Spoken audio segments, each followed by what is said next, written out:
DC has had a hard time at the box office in 2023 with two very lackluster releases. But will Blue Beetle change their fortune? I'm Emily from Doesn't Hold Up, and this is our quick, spoiler-free review of the newest DC superhero movie.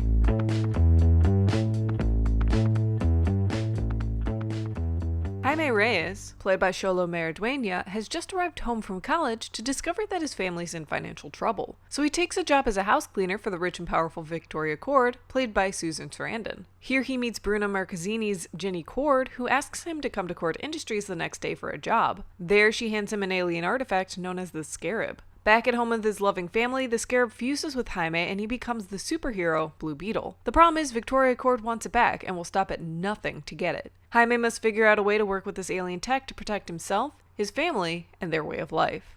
DC has failed a lot this year with their two theatrical releases. Shazam! Fury of the Gods tanked badly at the beginning of the year. Then, The Flash went on to be regarded as one of the worst superhero films of all time before having an incredibly disappointing box office haul. They desperately need a win right now, and I'm not sure Blue Beetle is going to be a big enough success. This is their best offering of the year, but people may be too burned out on DC movies to spend their hard-earned money on a risk. Blue Beetle is entertaining, and most of that comes from a well-put-together cast, even if some outshine the others. Susan Sarandon chews up scenery in an over-the-top but frightening way. She brings to life the essence of a classic comic book villain, and she seems to be having a good time. The problem with this character and the performance is that it won't be memorable moving forward. As good as the time as it was cliché and brought nothing new to a villain. Cord's bodyguard and the force that will fight Blue Beetle throughout the story is Carapax, played by Raul Max Trujillo. This is a generic bad guy role that isn't allowed to show any emotion and has the upper hand until his backstory is revealed and our hero can win the day. Raul does a fine job in this role, but once again, it's a forgettable villain. Bruna Marquezini as Jenny Cord is the worst part of the movie. She's stiff, shows all the emotional depth of an AI program, and has no chemistry with our lead actor. Bruna has had a very long career in television already, but that world is completely different from the big screen, and I'm not sure she'll be able to make the transition. The real star of the movie is Xolo Maridueña as Jaime Reyes. If you haven't watched Cobra Kai on Netflix, you may not be aware of how talented an actor he has become, but after watching Blue Beetle, you'll know. He has charm, charisma, comedic timing, and a realistic nature to him that makes him believable and lovable. Lots of changes are coming to DC, but they would be smart to hold on to Jaime Reyes and the actor behind him. A lot of the shine of this movie is played out whenever the Reyes family is together. Their chemistry as a family comes through in every scene, and the actors behind each role are perfectly cast. Demian Alcazar and Elpidia Carrillo as Jaime's father and mother respectively, Adriana Barraza as Nana, Melissa Escobedo as Milagro, and George Lopez as Rudy. They play their parts very well as they tease Jaime, show unconditional love to each other, and work through some very emotional moments, all while being a very convincing family. The scenes where the family is just sitting around talking are some of the best scenes in the movie.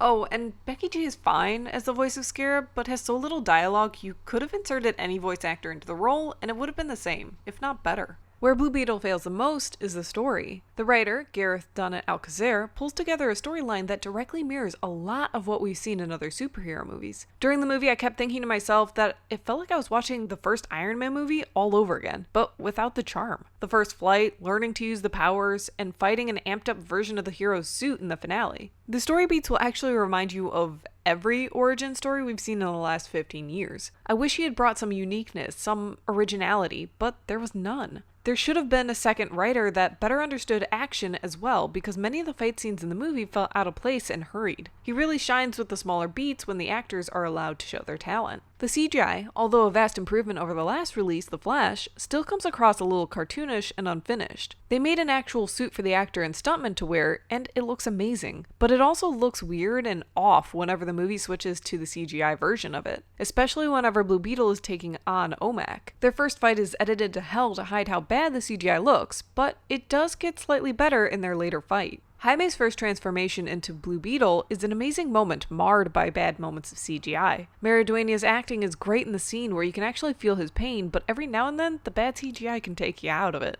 Overall, Blue Beetle is a fun time at the theater, but may not be the saving grace that DC was hoping it would be. Honestly, until Gunn and Safran are fully into their take on the DC universe, I don't see any of these movies doing well, because why get invested into a character that may not be around much longer than one movie? So we are going to continue the branding and give a B to Blue Beetle, a movie that felt overly rushed and also too long at the same time. I hope we get more of the character moving forward in the DCU, but if not, at least it was a fun first ride. Thanks for watching. Let us know your thoughts in the comments below. Are you going to check this one out in theaters, or has DC broken your trust so much you'll wait to watch it at home? Please give this video a like, share it with friends, and subscribe to our channel. Make sure to ring that bell for notifications so you know when we post new videos like the one on your screen right now. Until next time, be the very best you can be, and be kind to those around you.